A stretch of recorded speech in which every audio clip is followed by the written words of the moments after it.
Good afternoon. Greetings from Houston, Texas. I'm back with another mini lesson. My name is Andrea. This is Andrea Cannon Guitar. And I welcome you to my 14th mini lesson. So this week's, we've been on a series talking about classical and fingerstyle. Are they hard? Because that's the impression that people have is, it's hard enough to play with the pick, right? And classical and fingerstyle looks hard, not just hard, but kind of mysterious. So I want to spend a little bit of time the last 3 weeks. The videos are still available for you to check out a more easy classical approach, for starters, just to get you going. And there are also some videos that talk about warming up your hands, the pre-show and conditioning and all that. And it's really good to do that before you play. Of course, make sure you're in tune. And here's what we're going to work on today.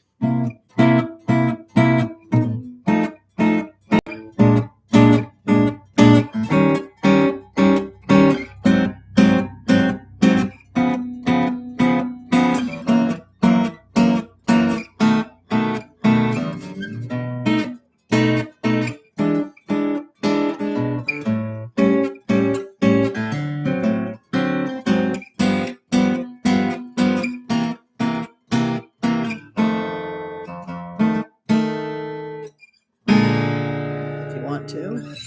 All right. So I call those little blue chords. And I put that on the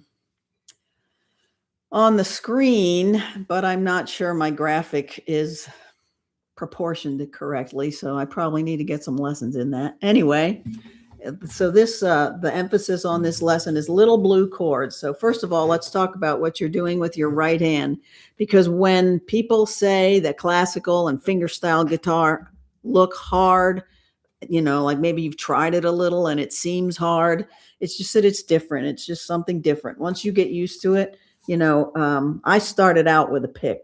My first experience, I had no teacher. So my first experience was just me playing with a pick, trying to figure things out. And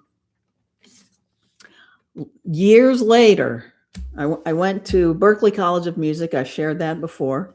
And we used the pick, which we, held like you hold a pick, and our fingers as support. So that was really something different. And that's what we did. But when I got out, there was some demand for me to take on some students who were studying classical and they wanted to keep it up. Well, I didn't really know how to do it the right way. So it took me a while to get used to it. So I'm going to try to make it easy for you. Last week, I talked about how when our fingers move, like let's say we're trying to hold something and I grabbed this guitar polish, and when you put your fingers around it, which fingers close first? It's these, right? I mean, they really don't all go at the same time. Try with these fingers first. It doesn't feel natural. Okay, so that's the way your hand moves.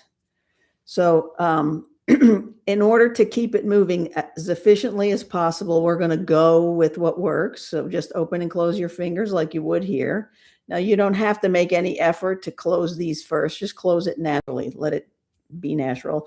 And your wrist should stay like this. So that means your wrist is not going to go like this because we're not using a pick. And you're not going to bend any part of your wrist like this. Not going to do it. Just going to think about it. If you picked up your arm very naturally, it would not go like this and it would not go like this. It would just kind of stay loose. So that's what I want you to do. So again, I always start out muting these strings just to give my right hand a chance to get warm. And I'm going to put my fingers, and I'd like you to do that too, well, first of all, let's just do this. Just pretend that bottle is in there and you're opening and closing your hand. Get closer to the string when you do it. And then position your thumb on the bass string and your two fingers not on 5 and 4, but on 4 and 3. And don't try to play hard. Don't try to play loud. Just that's going to be your beat for now. That's going to be your drummer.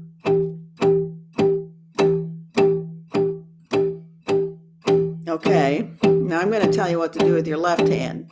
Again, you only need 3 fingers. When my teacher taught, when I finally got a teacher, I was a junior in high school, and he was a jazz player in the premier jazz band of the United States Air Force. And they toured Europe and played with all kind of famous people and whatever. But when he was home, I took lessons from him. So he used to call these blues chords. And, technically any chord you put a 7th on could be a blues chord. But that's what he called these. So I called them little blue chords. So the thing about doing just these 3 notes is that you can add on things like a 13, a flat 13, a flat 5, 9s and 11s, and all that other stuff everybody always wants to know all about. But let's go ahead and just do these 3 notes. So you're on the 8th fret for starters, and count it if you have to. 1, 2, 3, 4, 5, 6, 7, 8. It's a C. So if you're used to it, then you know it. So we're not going to have anything going on the 5th string at all right now. So it's the 6th, the 4th, and the 3rd, and it sounds like this. That's a C7 chord. Now just scoot your fingers down, and this is going to look like a D7, except you have your, it looks like a D7. It's on the 5th, the 4th, and the 3rd. It's not a D7. It's actually a F7. Now go down 2 frets. So let's do just the basses at first here. 8th fret, 8th fret, 5th string, 6th fret, 5th fret, 6th string, 6th fret, 6th string, 5th string, 6th fret, 6th string, 4th fret, and 5th string, 4th fret. Then we're going down to the 2nd fret, 6th string, 5th string. Okay, so we're going to do the 3 note chords. And these fingers are just going down like that. So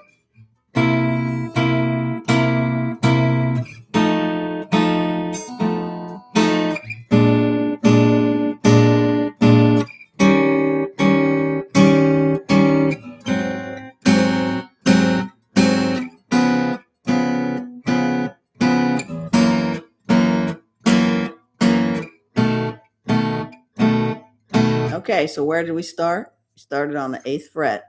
We put our first finger, we skipped a string and put our first finger, and then we put our 3rd finger. First, 2nd, 3rd. So these are both in the 8th fret. This is in the 9th fret, actually. That's a C7. So we're going to scoot down and make it look like a D7 chord. So this is actually on a note that's F. So this is C and F. Let's do it again. C, F. Okay, let's go down 2 frets. So that was on the 8th fret. This is going to be on the 6th fret. Same finger formation. So if we moved these fingers down, they'd be going like this. But we have to change. We have to do these 2 and then these 2 because we're changing the bass note. So here's the C on the bottom.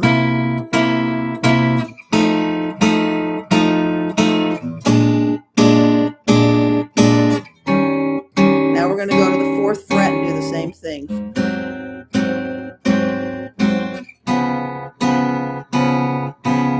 And then 2nd fret, same thing. Okay, so these are jazz chords, blues chords, whatever you want to call them. And we are playing with no pick. So therefore, you are now a fingerstyle guitarist. What do you think about that? Now, if you get comfortable with this,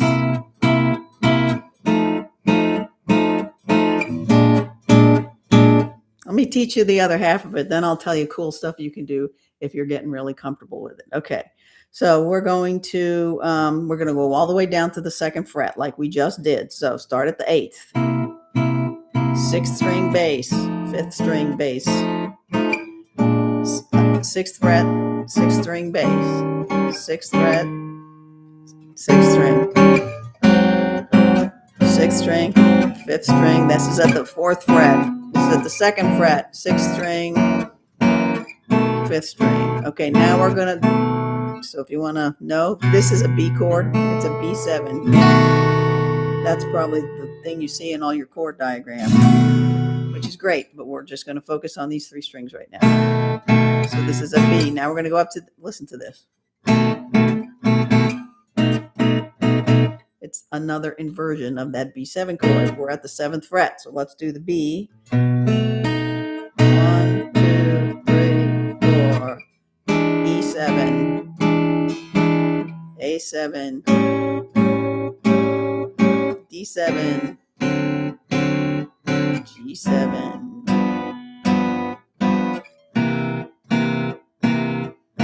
F7. And if you want to go down, you wouldn't need that finger because you're in the 1st fret. Or just skip that one if it's too confusing.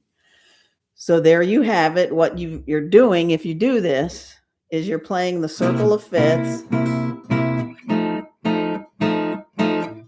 in bluesy jazz chords.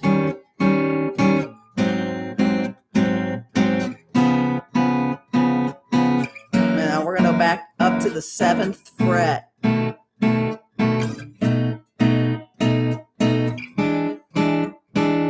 5th fret. 3rd fret. 1st fret. We'll just end on that chord. How about that? Okay, so if this is getting comfortable for you, for now, if you have to stop it in the middle and totally rearrange your fingers,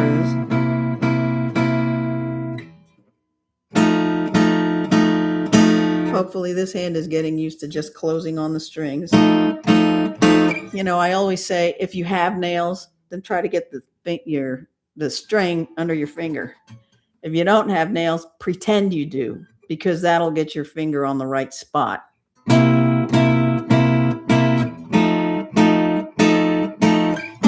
Okay, so besides this now, I'm going to show you. If it gets really comfortable for you, you can try some.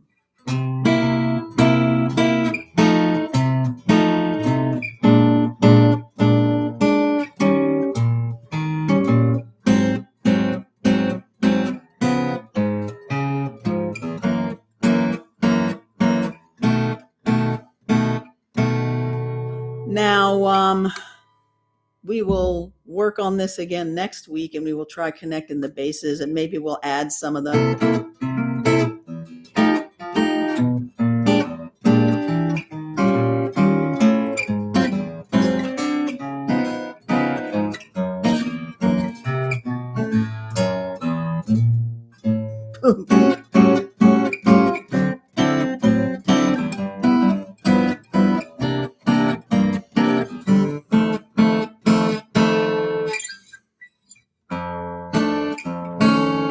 Anyway, so that's where we're going with this. We're taking these little blue chords, and they're considered blues chords because they've got the 7th, the dominant 7th in them, and the 3rd. So that tells us what they are. So I hope that's helpful. It's something new. It's like I said, just to get used to it in the beginning. Get your fingers on the 5th, 4th, and 3rd strings. 6th, 4th, and 3rd, then 5th, 4th, and 3rd. Anyway, and that creates these little blue chords, these 3-note blue chords that we can build all kinds of sounds on top of. And we can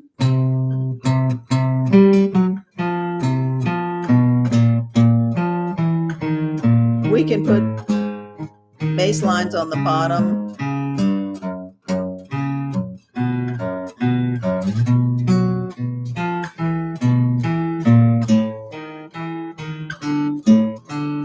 sound like this.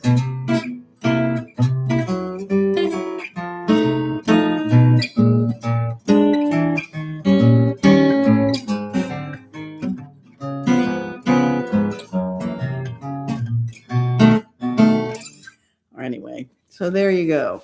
So do you think it's hard? I think it's something you could work on a few minutes a day and have a totally new skill and a new sound. So I hope you will give it a try. Let me know how it goes for you, and let me know if you have any questions. I will be back next week to expand this idea a little bit and see where it takes us. I will update the notes in the description to summarize what we did today.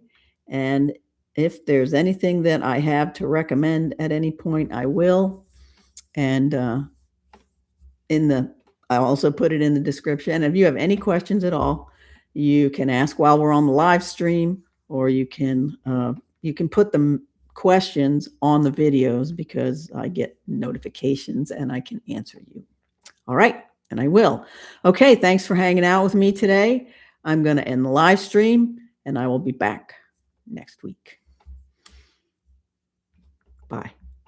Oh yeah, don't forget to have some fun with it. All righty, there you go.